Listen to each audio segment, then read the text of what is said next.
Hi అండి, welcome back to our channel. ఎలా ఉన్నారు ఫ్రెండ్స్ అందరూ? సో నేనైతే చాలా బాగున్నాను. మీరు కూడా బాగుండాలని హార్ట్ఫుల్గా కోరుకుంటున్నాను. సో ఇంకా మన బ్లాగ్ వచ్చి ఇవాళదైతే చెప్పాను కదా, హెయిర్ కేర్ వీడియోస్తో పాటు డే బై డే నా డైలీ రొటీన్ బ్లాగ్స్ కూడా వస్తుంటాయి. సో హెయిర్ కేర్ వీడియోస్ని ఏ విధంగా అయితే మీరు రిసీవ్ చేసుకుంటున్నారో సో ఇవి కూడా అలాగే రిసీవ్ చేసుకోండి. సో వీడియో నచ్చితే లైక్ చేయండి. అలాగే మన ఛానల్ ఎవరైనా సబ్స్క్రైబ్ చేసుకోకపోతే ప్లీజ్ సబ్స్క్రైబ్ చేసుకొని సపోర్ట్ చేయండి. ఇంకా వీడియోలోకి అయితే వెళ్ళిపోదాం లేట్ చేయకుండా. సో మీలో విలేజ్లో ఉండే వాళ్ళు ఎంతమంది ఉన్నారో కమెంట్ చేయండి. మీ ఏరియాలో చలి ఎలా ఉందండి? మాకైతే చలి రోజు రోజుకి పెరిగిపోతుంది, తగ్గట్లేదు. సో ధనుర్మాసంలో అయితే నార్మల్గా సిటీ అయినా పల్లెటూరు అయినా ఎక్కడైనా సరే ధనుర్మాసంలో అయితే బయట ముగ్గులు వేసుకుంటాం కదా. సో మార్నింగ్ అయితే ఫస్ట్ ఆ పని చేసేసాను. ఇక్కడ పిల్లలైతే అందులో ఒక పాప బర్త్డే అనమాట. తొందరగానే లేచేసింది. ఈరోజు కొత్త బట్టలు కొంటారు, కేక్ కట్ చేయొచ్చని. ఈవినింగ్ నేను కేక్ కట్ చేస్తాను రా అని చెప్తుంది. మనకి చిన్నప్పుడైతే అందరికీ ఉండే కాదు కదా, కొంతమంది సెలబ్రేట్ చేసుకునేవారు, కొంతమంది సెలబ్రేట్ చేసుకునేవాళ్ళు కాదు. సెలబ్రేషన్స్ ఎక్కువ అవ్వడం వల్ల ఖర్చులు కూడా ఎక్కువైపోతున్నాయి. ఇంతకుముందు అయితే ఓన్లీ సంక్రాంతికి మనం బట్టలు తీసుకునేవాళ్ళం, అది ఒకటో రెండో జతలు, అవే ఇయర్ మొత్తం యూస్ చేసుకునేవాళ్ళం. ఇప్పుడు మాత్రం అలా కాదు. పక్కోడికి పెళ్ళైనా సరే వాడికి ఎన్ని ఫంక్షన్లు ఉన్నాయో వాడి ఫంక్షన్కి వాడు తీసుకున్నాడు, వాటితో పాటు మనం కూడా అన్ని డ్రెస్సులు తీసుకుంటున్నాం. అలా ఖర్చులు పెరిగిపోతున్నాయి మనకి. ఇంకా ఎప్పటి పనులు అప్పుడే చేయాలంటారు కదా, ఎక్కడ వస్తువులు అక్కడే పెట్టారు. ఎప్పటి పనులు అప్పుడు చేయకపోతే మనకే బరువు పెరిగిపోతుంది.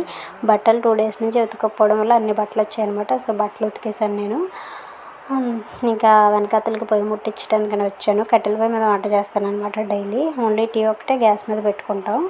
వంట చేద్దామని వచ్చాను. వెనకాతలు అయితే మంచు చూసారు ఎలా ఉంది. సూర్యుడు అయితే అక్కడికి వచ్చాడు, గుడ్ మార్నింగ్ చెప్తున్నాడు అనమాట. ఇప్పటివరకు ఎక్కడ ఉన్నాడో కనిపించలేదు మంచు వల్ల. ఇంక ఇల్లంతా కడిగేసి అయితే ముగ్గులు పెట్టాను.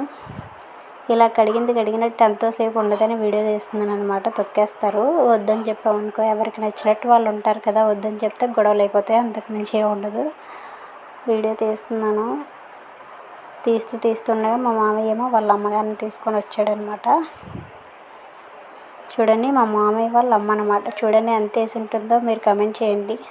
మా అమ్మకి ఎంత ఏజ్ ఉంటుందో కరెక్ట్గా నాకు తెలియదు, కానీ ఈ వయసులో కూడా ఆవిడ ఇల్లంతా అంటే దేక్కురుకొని నడుస్తారు కదా, అలాగే నడుస్తూ ఇల్లంతా క్లీన్ చేసి ముగ్గులు పెట్టుకుంటుంది. దాని వేరే దగ్గర ఉంటుందన్నమాట, మాతో ఉండదు. భూదేవి ఎప్పుడైనా సరే ఇంట్లో ఆడది ఇల్లంతా శుభ్రంగా పెట్టుకుంటే భూదేవి మెచ్చుకుంటుంది. పొలంలో రైతు ఒళ్ళొంచి పనిచేస్తే రైతుని మెచ్చుకుంటుందంట. సో పొలంలో రైతు ఇంట్లో ఆడది ఇంట్లో ఉన్నప్పుడు భూదేవి మెచ్చుకుంటుందంట. భూదేవి మెచ్చుకుంటే ఆటోమేటిక్గా మన లైఫ్ కూడా బాగుంటుంది. ఇక్కడైతే చెప్పాను కదా, అరటిపళ్ళ పిల్ల అయితే ముగ్గిందని. కలవల పళ్ళు ఎక్కువ ఉన్నాయి ఇందులో నార్మల్ పళ్ళు కన్నా. మీరు చెప్పండి, కలవల పళ్ళు తింటే కలవల పిల్లలు పుడతారని చెప్పేసి కలవల పళ్ళు పిల్లలు పుట్టలేని వాళ్ళకైతే పెట్టేవారు కాదు, ఇప్పుడు కూడా తినేవారు ఇంట్లో. సో నిజంగా అలా జరుగుతుందా? కలవలు తింటే కలవల పిల్లలు పుడతారా? అది ఎంతవరకు నిజం మీకు తెలిస్తే కమెంట్ చేయండి.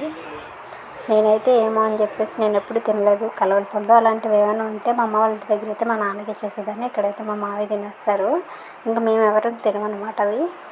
ఇంకా పూజ అయితే చేసేసాను. ఇలా పూజ చేస్తే ధూపం వేసుకుంటే అబ్బా మంచి పాజిటివ్ వైబ్ వస్తుందండి, బాగుంటుంది.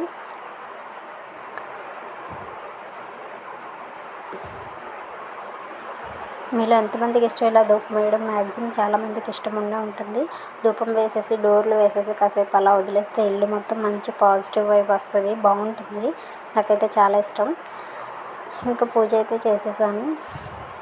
ఇంకా వంట చేయాల్సి ఉంది. అన్నం అయితే వండేసాను, వేడి నీళ్ళు మరగబెడుతూ రైస్ కూడా వండేసాను కట్టెల పొయ్యి మీద. ఇంకా కూర గ్యాస్ మీద వండొచ్చు అని చెప్పేసి స్నానం చేసి పూజ చేసిన తర్వాత చేయొచ్చు కదని ఇంకా కూర అయితే వండలేదు. ఏంటంటే ఇంట్లో ఎవరు బయటికి క్యారీస్ తీసుకొని వెళ్ళే వాళ్ళు ఎవరు లేరు.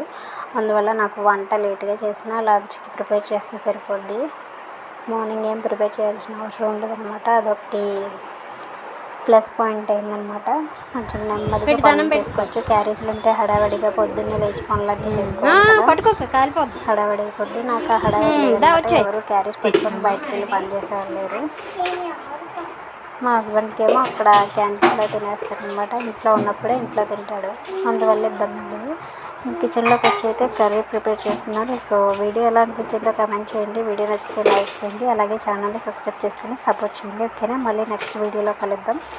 బై అందరికీ.